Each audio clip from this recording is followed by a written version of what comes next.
great respect, going on the steps of the United States Supreme Court, telling two justices if they vote in a way he doesn't like, they will pay the price and reap the whirlwind. And you have another one of your witnesses here tweeting out stuff saying, quote, some justices are politicians in robes who thrive in a system where access and influence are for sale. Yep. All of this paid for by the Pritzker Foundation. Now, none of my Democrat colleagues are mad about this. And let me be clear. I'm not suggesting Justice Breyer is corrupt. What I'm suggesting is this committee is corrupt because this is a kangaroo circus. And I will note, we had 15 Senate Democrats, including 6 members of this committee, send a letter to the Appropriations Committee threatening to cut off the funding for security at the Supreme Court. Democrats claim to be concerned about the integrity of the Supreme Court. But as Kennedy and Cruz prove with hard facts, their concern is a thinly veiled, politically motivated attack aimed at one of the court's most influential and respected figures, Justice Clarence Thomas. Think about it. Justice Thomas is being vilified for accepting hospitality from a friend, while liberal justices like Stephen Breyer were taking lavish trips funded by organizations with clear political agendas, like the Pritzker Foundation. And where was the outrage then? The silence is deafening. This selective indignation isn't about ethics. It's about delegitimizing a Supreme Court that Democrats don't control. This video is a must-watch for anyone who's tired of the hypocrisy in politics. It's a powerful reminder that we need leaders like Kennedy and Cruz who are willing to fight for fairness and expose the truth, no matter how uncomfortable it is for the other side. Let me know what you think in the comments below. Do you agree this is a political attack? Smash that like button and subscribe so you don't miss our next video. Mr. Payne, let me start with you, sir. You're kind of in the middle here. You work for the Campaign Legal Center, is that right? That's correct. Is your website campaignlegal.org? Correct. Okay. Does not the front page of your website say, I'm going to quote here, I want to get it right, the current U.S. Supreme Court is a threat to our democracy. The current U.S. Supreme Court is a threat to our democracy. Did I read that right? What I can say is that our organization... But is that on your website? I am not certain exactly what's on the website. Here it is, right here, okay. Big as Dallas. What that refers to is the voting rights voting rights cases of the Supreme Court. Our organization is a voting rights organization that fights for all Americans to have the ability to vote. Yeah, but you got to click a bunch of times to find that explanation. I just want to make sure I read that correctly. A few months ago, Mr. Payne, you retweeted the following statement. Some justices are politicians in robes who thrive in a system where access and influence are for sale. Some justices are politicians in robes who thrive in a system where access and influence are for sale. Now, that's a pretty bold statement. I'm sorry, Senator, is that a news article? No, sir. That's a retweet here. You tweeted this out. Tell me which justices are for sale. I don't recall that tweet, but... Here it is. November 21, 2022. Can you tell me which justices are for sale? No. Are any of them for sale? No, the problem is that the American public has a perception that some justices may be. I'm going to establish the point first. I want to know, you tweeted this out. Do you believe that some justices are for sale? And if so, which ones? No, Senator, I do not believe that justices are for sale. Then why'd you tweet this out? Can you provide more context of what that is? I'll get you a copy, but here it is. I checked it and triple checked it. You also said less than a month ago that John Roberts, you retweeted this out. John Roberts is a disgrace. No, I actually. Not I disagree with Justice Roberts. Well, you didn't call him Chief Justice Roberts. You called him John Roberts. No, this is Or that's, you that's retweeted this. no, Senator. I did not retweet that. Yes, sir, you did right here. I will need to see. Dallas. I will. Can you provide a copy to me Sure. now? But Sure. I did not retweet. Can you tell me why you think Chief Justice Roberts is a disgrace? I did not say that. Did not retweet that. Oh, okay. Maybe Twitter got it wrong. Someone got it wrong. Let me ask you this, because the unstated premise of all this, sometimes it's stated, but the unstated premise of all this is that some justices have been bribed. Let's just cut to the chase. Okay? In 1991, Justice Clarence Thomas appeared before this committee in one of the most disgraceful performances by the Senate Judiciary Committee in our nation's history. Justice Thomas rightly described the treatment he got from then-Chairman Joe Biden and Senate Democrats as a, quote, high-tech lynching. It is sad to see 30 years later this committee is again engaged in the same despicable tactics. Senate Democrats and their lapdogs in the media are engaged in a twofold political campaign. Number one, to delegitimize the Supreme Court of the United States because they are angry that there are a majority of constitutionalists on the court. But number two, very directly, this is a political campaign designed to smear Justice Clarence Thomas. And the reason is simple. The left despises Clarence Thomas. And they do not despise him because he's a conservative. The left despises Clarence Thomas because he is a conservative African American. Here's what Clarence Thomas said at that confirmation hearing. He said, if you are a free-thinking African American, quote, you will be lynched, destroyed, and caricatured by a committee of the U.S. Senate. Well, in 3 decades, that hasn't changed, and it's gotten worse. And to be clear, here's the left's view.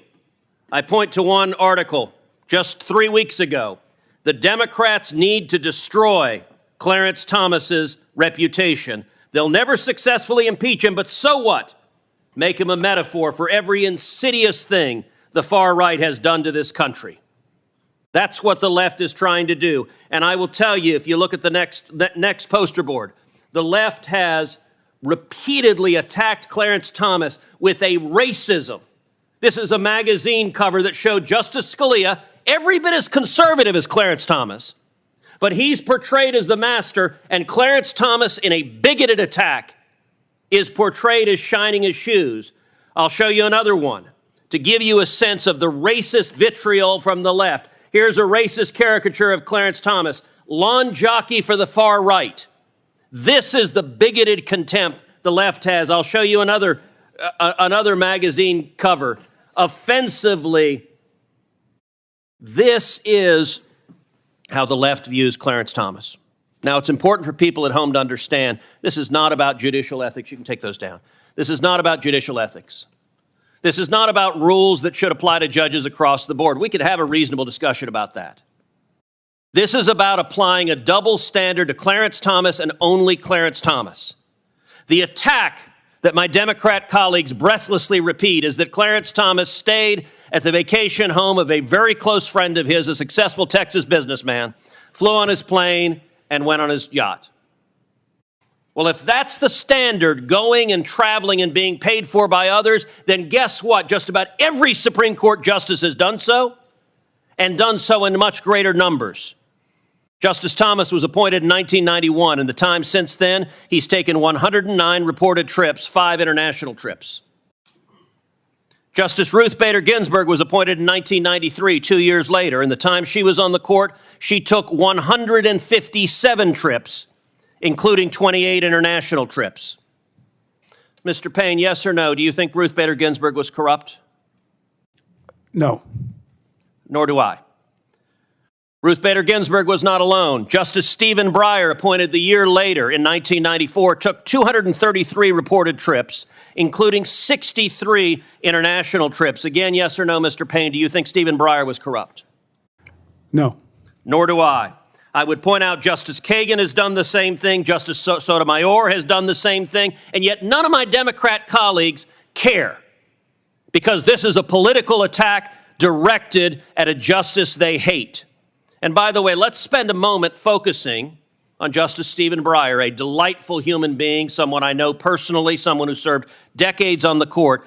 Justice Stephen Breyer repeatedly traveled on the penny of a prominent Democratic billionaire, the Pritzker family.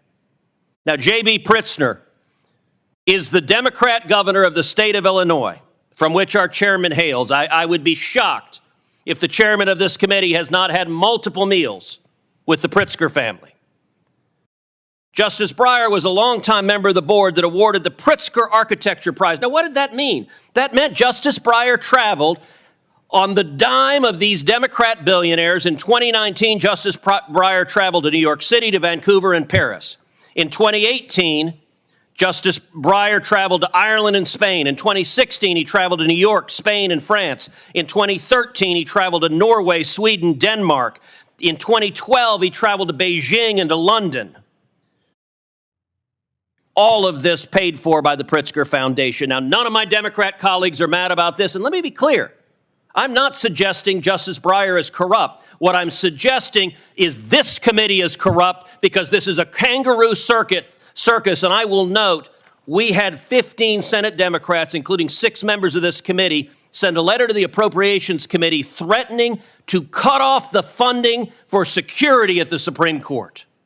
The left is willing to threaten the lives of the justices. Justice Samuel Alito this weekend in the Wall Street Journal said that the attacks directed at the justices are making them targets of assassination. This is disgraceful. Every senator who signed this letter should be embarrassed. Mr. Chairman, I ask unanimous consent that this letter be admitted into the record, and also that the interview with Justice Alito from this weekend be entered into the record. Democrats can have disagreements based on law, but this attempt to delegitimize the court, this attempt to personally smear Clarence Thomas is dishonest, and everyone in the media echoing it is participating in a shameful reprise of 1991's high-tech lynching. The core of this hearing, as highlighted by Senators Kennedy and Cruz, is a massive double standard.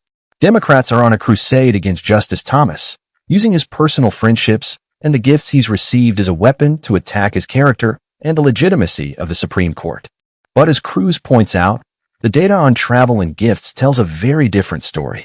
When you look at the travel records of justices like Ruth Bader Ginsburg and Stephen Breyer, you find they too took numerous trips, some funded by outside organizations. The key difference is that no one in the media or on the left seemed to care then. Senator Kennedy's point is sharp and simple. If the standard is that justices are corruptible by money or gifts, then that standard must apply to everyone. He correctly identifies that Democrat scrutiny is focused only on conservative justices, revealing a clear political motive. It's an attempt to create a biased narrative and a kangaroo court to smear Justice Thomas because he is a black conservative who doesn't fit their pre-approved mold. The reference to Justice Breyer is particularly damning. Cruz brings up the Pritzker Foundation, a politically liberal organization that funded his travel. This wasn't an obscure fact. It was right there in the public record. Yet, Democrats never raised a fuss. Why? Because it served their political interests. This silence on their own side's actions proves that their outrage over Justice Thomas is not about a genuine concern for ethics, but a calculated political attack. Furthermore, Senator Cruz brings up the historical context of Justice Thomas's 1991 confirmation hearing. We famously call the attacks against him a high-tech lynching. Cruz argues that what's happening now is a shameful reprise of that same smear campaign. This isn't just a coincidence. It's a pattern of behavior from the political left to delegitimize and destroy anyone who dares to be a successful conservative, especially a minority conservative. Ultimately, this hearing isn't about Supreme Court ethics. It's about political power and a desperate attempt by Democrats to regain control of an institution they feel has slipped from their grasp. Senators Kennedy and Cruz are the heroes here.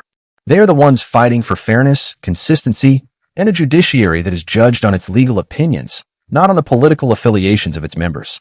They are standing up for Justice Thomas and for the integrity of the court against a baseless and hypocritical smear campaign.